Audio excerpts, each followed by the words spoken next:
हामी चाहिँ यसरी फर्स्ट मर्निङमै हामी मनोकामना मन्दिरको नजिकैबाट यसरी 6 बजेको दृश्य यो खैरेनी गाउँ यति राम्रो देखेको छ।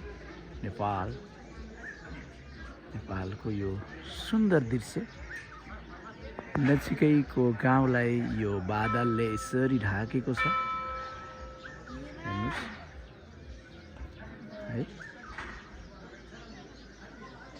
अहिले तपाईको तकरिबन 6 बजेको अवस्था छ।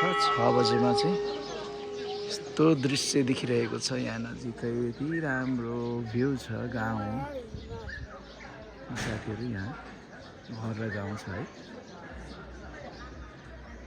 अहिले तपाईँको यहाँ चाहिँ हिमाल अलिकति अझै क्लियर भएको छैन, सन आएको छैन है। ल हेर्नुहोस्,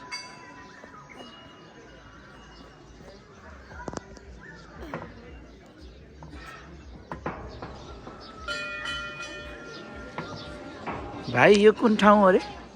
मनोकामना मन्दिर। नजिकै मनोकामना मन्दिरका तपाईहरू भिडियो मार्फत दर्शन गर्न सक्नुहुनेछ। यसरी भक्तजनहरूको भिड लाइन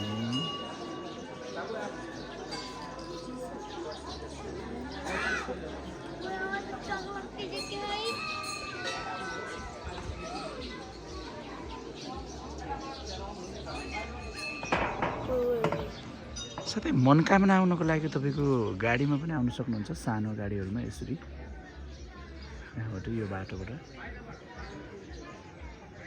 यो बाटो हुँदै यसरी यहाँबाट चाहिँ यहाँ नजिकै बाटो यहाँ यसरी आउन सक्नुहुन्छ। निकै राम्रो दृश्य छ यहाँ नेपालको।